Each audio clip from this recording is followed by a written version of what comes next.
کامران خان پاکستان کے بزرگ ترین صحافیوں میں سے ایک ہیں۔ وہ اپنے پروموز میں فخر سے کہتے ہیں کہ 40 سال سے جرنلزم کر رہے ہیں۔ انہوں نے بڑی بڑی خبریں بریک کی ہیں۔ جیو نیوز پر ان کا شو آج کامران خان کے ساتھ ریٹنگ کے اعلیٰ ترین درجے پر رہا۔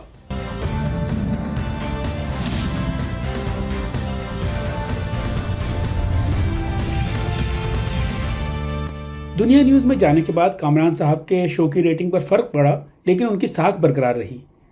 ساکھ، کیا صحافیوں کی ساکھ ہوتی ہے؟ بالکل ہوتی ہے۔ دراصل یہ وہ عزت ہوتی ہے جو صحافی زندگی بھر کی محنت سے کماتا ہے۔ اسی ساکھ یا عزت کی وجہ سے اس کی خبر کو اہمیت دی جاتی ہے، اس کے تجزیے کا احترام کیا جاتا ہے۔ میں ایک طویل عرصے تک کامران صاحب کا فین رہا ہوں، ابھی بھی ہوں۔ اس لیے مجھے افسوس ہوتا ہے جب سوشل میڈیا پر لوگ ان کا کھلے عام ٹھٹا اڑاتے ہیں۔ ناقدین کہتے ہیں کہ کامران صاحب اپنا موقف بار بار بدلتے ہیں اور مسلسل قلع بازیاں کھاتے ہیں۔ ان پر تنقید کرنے والوں میں حکومت، اپوزیشن اور غیر جانبدار سب طرح کے لوگ شامل ہیں۔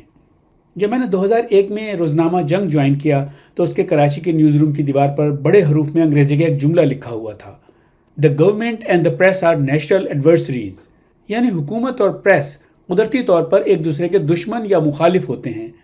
پوری دنیا میں حقیقی پریس کا، حقیقی صحافیوں کا یہی رویہ ہونا چاہیے، ہوتا ہے، یہی رویہ ہوتا ہے، اور مہذب ملکوں میں پریس کے اس رویے پر کسی کو اعتراض نہیں ہوتا۔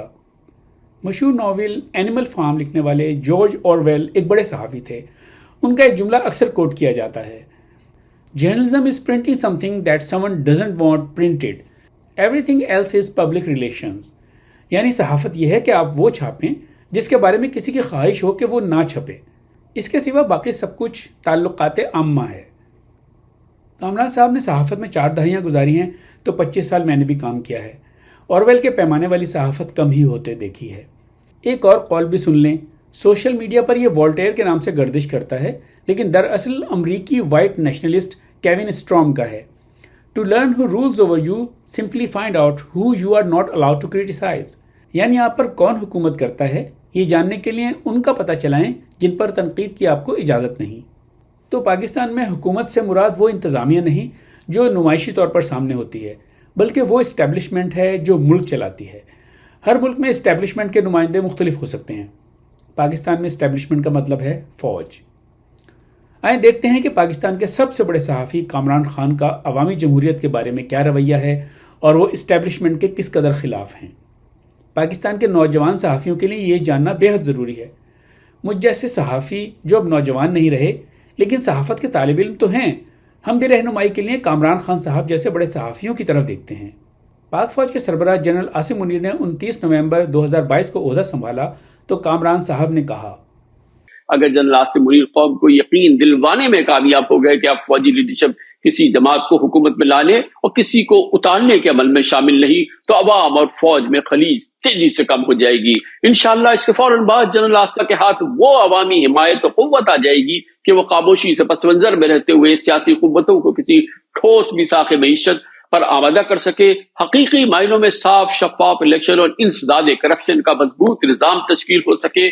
یہ وہ راستہ ہے جس پر چل کے پاکستان استحکام اور ترقی کی منزل پر پہنچ سکتا ہے۔ اللہ سبحانہ وتعالی جنرل عاصم منیر کو یہ سمجھ، ہمت اور استقامت عطا فرمائیں۔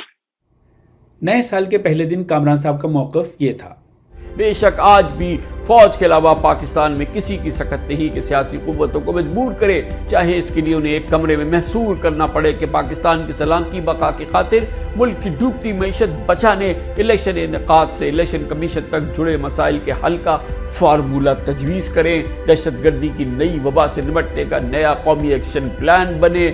کل جنرل عاصم منیر نے معیشت اور سیکیورٹی چیلنجز کے لیے تمام سٹیک ہولڈرز کی فوری اشتراک کی کال دی ہے۔ اب اس پر عمل درآمد میں ایک دن کی تاخیر نہیں ہونی چاہیے۔ 13 جنوری کو کامران صاحب کے الفاظ یہ تھے، اب ضرورت ہے کہ ملک میں ایسی حکومت ہو جو مشکل فیصلے کر سکے، جسے چند ماہ میں الیکشن میں نہ جانا ہو۔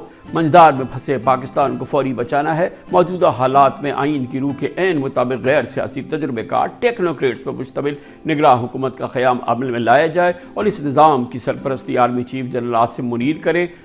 23 فروری کو کامران صاحب نے یہ ولاگ کیا، چیف جسٹس آف پاکستان اور ممتا بندیال کی سربراہی میں عدالت عظمیٰ کے ججز اور جنرل عاصم منیر کی سربراہی میں فوجی لیڈرشپ کی پاکستان اور پاکستانیوں کو مضبوط پاکستان کی شرح پر واپس لا سکتے ہیں انشاءاللہ۔ 5 مارچ کو کامران صاحب نے ان خیالات کا اظہار کیا۔ اب صرف ایک ہی چارہ ہے کہ اب بغیر وقت ضائع کیے فوجی لیڈرشپ جنرل عاصم منیر کی سربراہی میں فیصلہ کرے، موجودہ نظام فارغ کیا جائے۔ ضرورت ہے کہ فوج کی مکمل سپورٹ اور سپریم کورٹ کی رہنمائی کے تحت پاکستان میں غیر سیاسی معتدل شخصیات پر اور ماہرین پر مشتمل ٹیکنوکریٹ حکومت آئے۔ ایک بار اچھی طرح سے سیاسی معاشی گند بلا صاف ہو جائے، پھر ہو جائے الیکشن۔ 21 جون کو کامران صاحب کا یہ قول تھا۔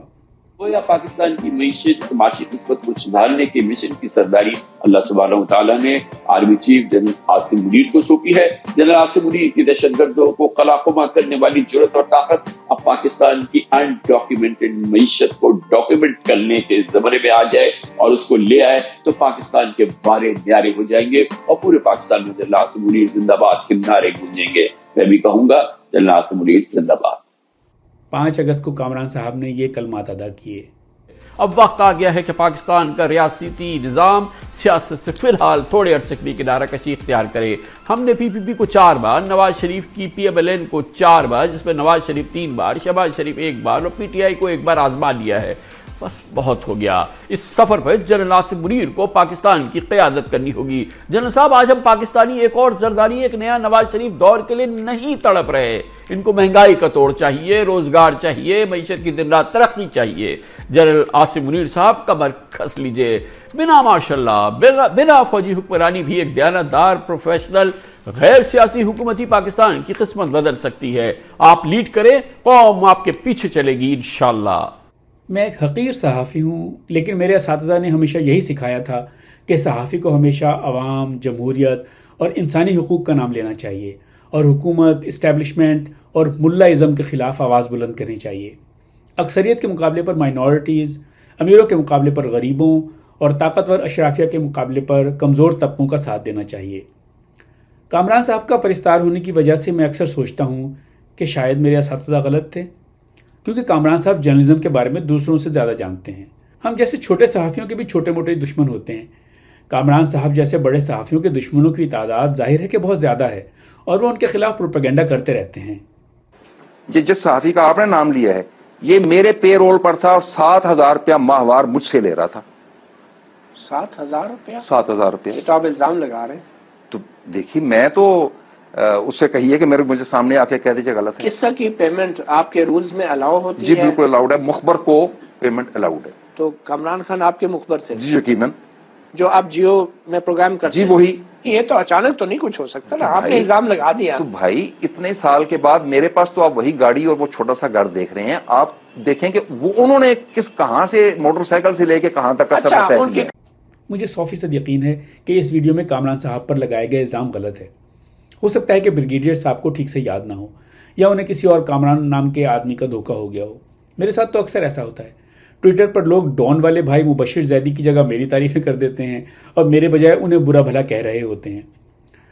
ٹویٹر کا نیا نام اب ایکس ہے، اس کا ذکر آیا ہے تو آئیں کامران صاحب کے ٹویٹس پر ایک نظر ڈالتے ہیں۔ کامران صاحب نے 2 اگست کو لکھا، عمران خان توشہ خان کیس میں سزا پائیں گے اور نااہل ہو جائیں گے۔ 4 اگست کو لکھا، کایا ہی پلٹ گئی، عمران خان کا سیاسی انجام آخری لمحات میں قسمت بدل گئی۔ لیکن 5 اگست کو اپنا 2 اگست والا ٹویٹ کوٹ کر کے کہا، ذرہ برابر شک نہیں تھا کہ عمران خان اس انجام کو پہنچیں گے۔ ان ٹویٹ سے یہ مت سمجھیے گا کہ کامران صاحب بار بار موقف بدل رہے ہیں۔ جب حالات ہی بدل رہے ہوں تو بندہ کیا کرے؟ کامران صاحب دفاعی معاملات کے علاوہ معاشی امور کے بھی ماہر ہیں۔ معیشت سے متعلق ان کے ٹویٹس قابل توجہ ہوتے ہیں۔ 1 مئی کو انہوں نے لکھا، جب تک اسحاق ڈار وزیر خزانہ ہیں IMF کا نواں ریویو زیر التوا رہے گا۔ 30 جون کو لکھا، قوم کو باقاعدہ عید مبارک کیونکہ IMF پروگرام بحال ہو گیا ہے۔ 11 جولائی کو پاکستان اسٹاک ایکسچینج میں تیزی کا سہرا IMF کے سر باندھا۔